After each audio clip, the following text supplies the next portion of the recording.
So, not sure when this video will post, more likely before Thanksgiving. And if that's the case, hope you have a fantastic Thanksgiving. A lot to be thankful for sure. I'm thankful my grass came in good. She's looking really nice, but I've got to clean up some broadleaf weeds I've got kind of scattered here and there. So I reckon first of all, let's distinguish between a broadleaf weed and a grassy weed. This right here is some kind of a rye looking plant or something like that. I don't know what that is, to be honest with you. But the main thing I want you to focus on is see the shape of this weed. It's broad, kind of a ovally type, round type shape to the weed. And if you look right here, this is long and narrow and almost, look at this, almost looks like a grass blade, right? So that would be a grassy type weed. That would be a broadleaf weed. Clover, dandelion, chickweed, henbit, stuff like that, all classified as broadleaf weeds. Let me set the stage for you on the timing of the application. Of course, the yard has been mowed multiple times. I've probably mowed it 12, 15 times since I seeded it. Heck, maybe more than that, maybe 20 times.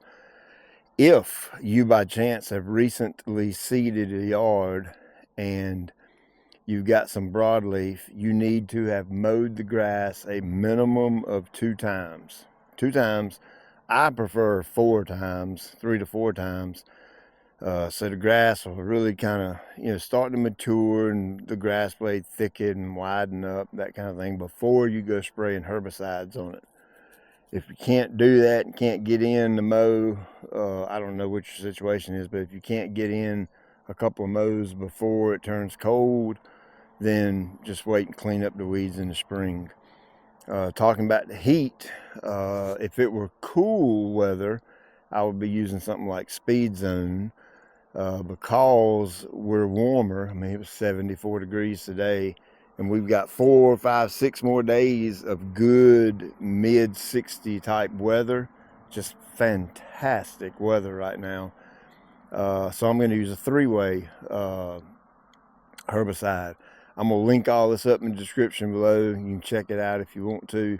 But typically when it gets a little colder, I like Speed Zone. And then when it's warmer, I like the 3-way.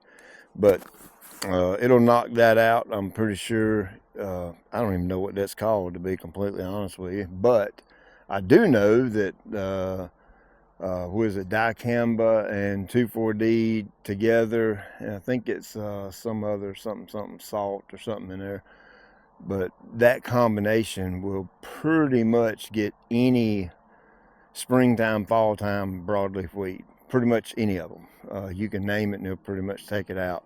So mowing again, typically a textbook ideal situation would be to mow a couple of days before you spray, or if you spray, wait a couple of days and then mow. I tend to not really follow that advice or heed that warning or whatever you want to call it on the label. I just mowed. I mean, I literally just got done mowing, and I'm gonna come out here and spray herbicide. And in 20 years, I've never had an issue doing that. So I don't even know why they put that on the label. Now here's something else I'm gonna do. I'm gonna kind of cheat a little bit. You can see that's chickweed right there, starting in it, and it's kind of over here out of the way, out of the grass. But as I'm spraying, I'm gonna kind of cheat and whoop, throw a little bit over here on these edges and clean up some of this stuff right here. Like, see that big boy right there? Good gracious alive, look at that right there. Look at that bad boy. But I'm gonna make sure I hit that, even though it's outside my grass line, and clean all this up, because you can see I've got where my grass washed a little bit. I'm gonna use some of that over winter to fill in I got 1, 2, 3, maybe 4 little thin spots out across there. And I'm going to come out here and cherry pick some of this grass along the edges and fill that in before I come in here and put my, my hard edge with the bed edger and do my pine needles. And, of course, I'll round up all that grass in, but I want to use some of it while I still can. But I'm going to clean up the weeds along that outer edge while I'm spraying. So this is my 50-gallon spray buddy. The spray buddy is kind of a wall mount option. Let me turn the light on. The spray buddy comes in 5, 10, 15, 20, and 50-gallon options. This is the 50-gallon, the big one. 300 feet of 1/2-inch hose, Hannay reel. These are sprayers that we manufacture in-house, and man, they have been a huge hit. I absolutely am so grateful for all of you that have spent your hard-earned money on one of these sprayers. But I'm telling you, people just absolutely love them. Pay no attention to the brake booster or brake buster. That's the stuff I put on my wheels to clean it, but that's not going in the tank. For those of you that own a 50-gallon cart buddy or 50-gallon spray buddy, I have a major upgrade coming to it over winter, probably available early spring. But the hose reel will be an electric hose reel where you don't have to wind it up anymore. You will not be able to retrofit your hose reel. The electric hose reel version is its own thing. You can't take a motor and the spindle and the gear and all that and put it on that one. It won't work that way. Unfortunately, you'll have to buy the whole reel and the whole power assembly, the whole 9 yards. It's really slick the way I've designed it. There's a box that'll go right up under the reel that'll house the battery and everything, and it's plug and play, meaning when you want to charge the battery, you just plug a drop cord into it and it'll charge it up overnight. So it's really going to be cool. I might possibly look at doing a version to where you can plug it into a wall outlet, but for whatever reason, through Hannay reels, that option is way more expensive than the other way. So I don't know. I just got to kind of look at it and weigh them out. If you have the 50-gallon cart buddy, I've got a box I've designed that'll go on the back of it that will hold the battery, charging system and all that. And then you'll have to obviously swap out the hose reel and put it on top. And, I wish there was a different way, but, unfortunately, it's just not. There's no way to make the current hose reel work. You have to buy the entire hose reel assembly, the whole new outfit. Something else I'm going to do is I'm going to kind of reorganize the way we sell the spray buddy and make it an option for the 5, 10, 15, and 20-gallon version, that you can get the same hose reel as the 50, so that you'll have the option for the electric hose reel. So, just be looking for that. That's coming over winter sometime, and excited to get that going. All right, so I ain't even opened my 3-way. I had to actually order some. I didn't have any at the shop. Well, actually, I do have some at the shop. We use 3-way in a 275-gallon tote, and we use it through our reductor system. And it's just kind of hard to pump it out of that thing into a smaller container. So I just bought me a jug off my own website. And it's been a minute since I have used this. I think it's 3/4 of an ounce to 1.5 ounces. But let's look right here on the label and double check it.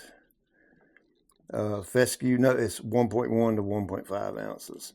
Okay, so that's per 1,000 square feet. So with it being the time of the year it is, I'm gonna go the high rate. Let's close out Forest Frank right there. Been getting my jam on, my worship on while I was mowing. let's see, 1.5 times 14,000 square feet, which is just a 14, means I need 21 ounces. I always double check that. 1.5 times 14 is 21 ounces. All right, before I forget to tell you, big Thanksgiving sale. Well, not really Thanksgiving, Black Friday, Thanksgiving, all that combined. So everything on the website's on sale, so you can check that out. So here's the way this works. Here's your regulator. Of course, that's been updated. This is an old school one, but it's the same regulator. I'm gonna open it all the way up to the left so I get full flow on the agitation. Boy, you can hear that thing pumping, baby. Look there. And it is rolling that water in there. So what did we say, 21 ounces? Get rid of the leaf out of there. So we're gonna go 21.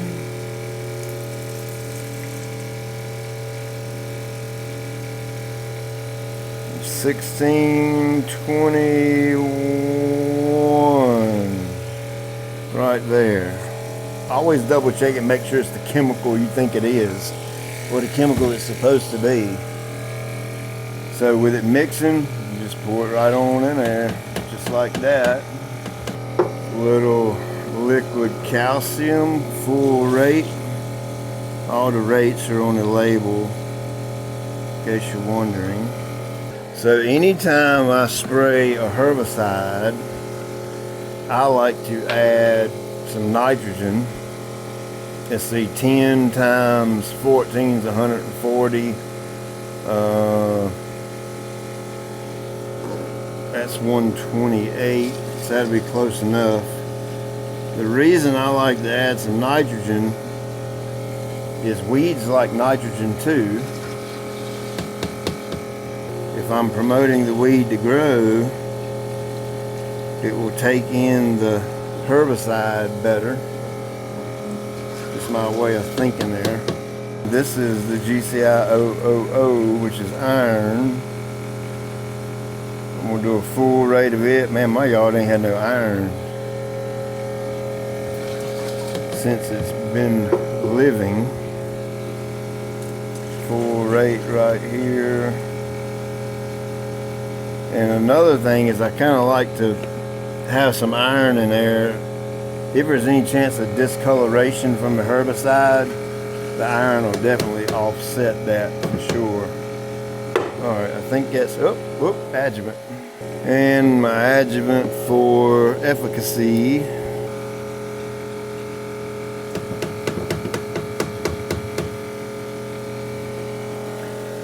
So you can see I got it, I don't know, filled up back here with water. Put your stuff in while it's agitating, and then I'll finish filling this all the way up. 50 gallons going on 14,000 square feet. That's a touch over 3 gallons a thousand, which, you know, people talk about diluting product with too much water or whatever.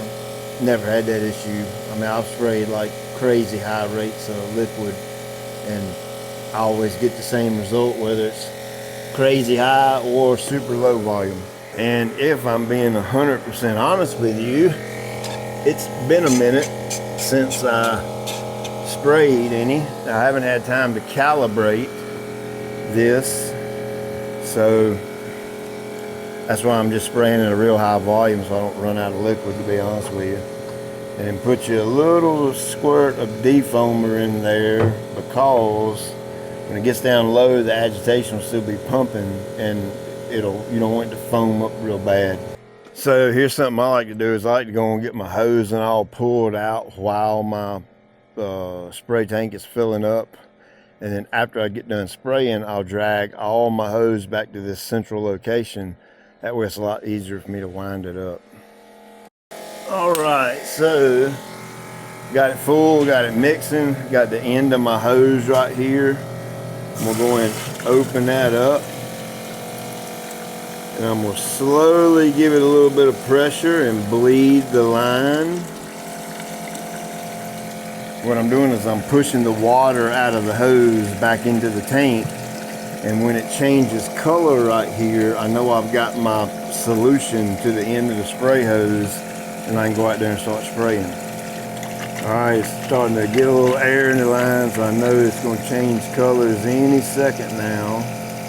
And once it changes colors, I still let it pump for, 5-10 more seconds just to make sure I've got, my full solution mix at the end of the hose. Open the regulator back up, cut my cutoff valve off. I'm going to check my nozzle. This is a Chemlon spray gun, which comes standard with any spray buddy or cart buddy. Of course, we've got other spray guns available you can use with them, but this is about my favorite right here. All right, with the gun on and with the nozzle on, I'm going to direct it back into the tank. I'm going to squeeze the trigger, and I'm going to bump this thing up to around somewhere between 25 and 30 psi. Then when you let off of the trigger, you're going to see it shoot up a little bit, the psi, and that's completely fine. That's just the way it does, but it's still recirculating material back in the tank. All right, so that's good. I think we're ready to spray. It's going to be difficult for me to move the camera around while I'm doing this, so I'm just going to leave the camera right where it's at and start spraying. Here's some of those weeds over on the edges, making sure I'm getting those good while I'm here. All right, and then we're just going to kind of have a nice smooth walk right here and get this bad boy sprayed down. Something I did forget to mention is moisture. You definitely want some moisture in the ground before you go spraying herbicides, that's for sure. You don't want any chance of stressing out the turf from a herbicide application because your grass is already stressed out because they ain't had no water. I actually turned my irrigation back on the other day and had to go back to watering because it warmed back up really good on us. Spraying back and forth, covering, I don't know, this may be about 6 feet wide-ish, making sure I soak everything down real good, especially these weeds. As I'm walking by, I'm literally looking at every single weed the liquid's hitting. And the faster you can whip your hand back and forth, the better your coverage is going to be. So I'm really trying to cover these weeds really, really well. That adjuvant is the bomb. I can see the liquid just kind of oozing all over the weeds. Instead of getting those big heavy droplets on the leaf blade of the weed, it's actually coating the weed and leaving the whole thing nice and shiny. This is my favorite time to spray, late evening.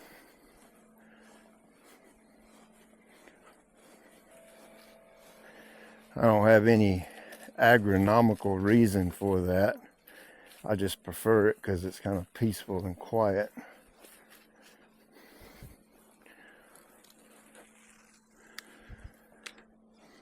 So I've heard folks say, walk backwards and spray so you're not walking through it. Well, I've got rubber boots on, so that's not hurting a thing. And then I've heard folks say, don't spray over the hose. Don't let the hose get in the grass. Pay no attention to those comments if you see them, because that's just people that don't have a freaking clue what they're doing or what they're talking about. If you look at any commercial lawn care company that sprays, every single one of them walk through what they spray, That's why you wear the rubber boots. And then number two, they drag their hose all over the yard. So don't listen to none of that nonsense talk. Those are folks that ain't got a clue what they're talking about. I'm gonna tell you what, it's been a minute since I've done this. It's like riding a bike. Once you do it, you really don't forget how.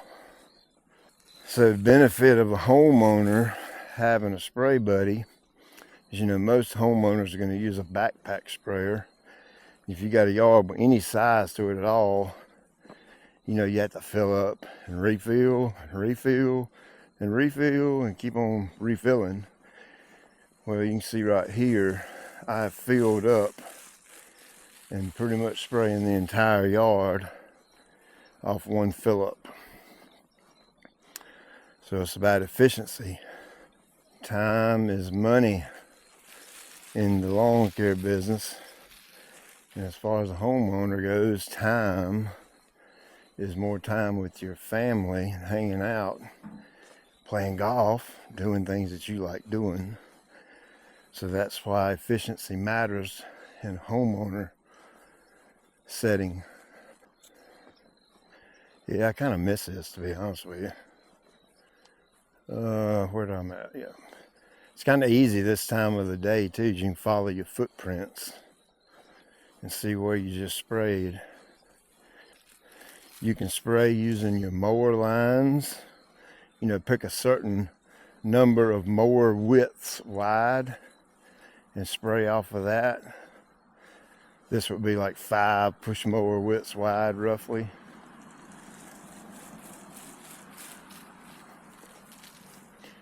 When it's bright and sunny out, you really don't even need that, because with this adjuvant in here, it makes everything like really glossy, and you can literally look over there and see where you just sprayed. Ooh, I cannot wait for these weeds to be gone. Get out of here. I've had people ask, how do you get rid of the chemical, the spray that's in the hose when you get done spraying? That's easy. You just put a little extra water in the tank, and you use the water in the tank to flush it out and just spray it over the yard. Just get rid of it on your yard. And yeah, I'm talking quiet because there's neighbors outside, and I don't want them to think I'm spraying talking to myself. That would be kind of weird. So what all can you spray with the spray buddy or cart buddy? You can spray any liquid solution that is suitable to spray on trees, bushes, turf, grass, whatever you want to call it. Anything, doesn't matter what it is, you can spray absolutely any mixture with it. Oh boy, I don't want to let the cat out of the bag, but I'm going to let the cat out of the bag. I've got a sprayer that I've been working on, designed and built, that I think it is going to be the greatest, what's a word to say here? I think it's going to be the best sprayer ever made for shortcut grass. Does that mean you can use it on fescue? This fescue's cut at 3.5 inches right now. Yeah, you could, but it's probably going to be a kind of tough. It's a push sprayer that you push around the yard, and it's really going to work extremely well with shortcut turf like Bermuda. And seeing that I'm getting ready to show you a lot of Bermuda, I'll better show you a lot of that sprayer. And on top of that, you will be able to use it. Well, there'll be 2 different versions. One will be a self-sufficient sprayer, and then the second one will be one that you can use with your spray buddy or cart buddy if you own one. All right, so that's that. I think it may be a couple of gallons left in the tank. I'm just going to kind of lose it over the backyard, and that's it. One last thing right quick. I've had not several, I'd say a handful of folks complain saying there's too much hose on the hose reel, it won't fit. Well, actually it will, because I'm the one who figured out how much hose will go on the reel, so I know exactly what will go on it. The trick to it is roll the hose up nice and neat. You see how the hose is right beside each other? And it's like that all the way into the barrel of the hose reel, so that on the big hose reel you can get a true 300 feet on there. It's one that's got 200 feet on it, and same thing with that, is you simply need to work on winding it up and getting a more neater with your roll-up job, and it will fit absolutely fine, as you can see right here. Check you later.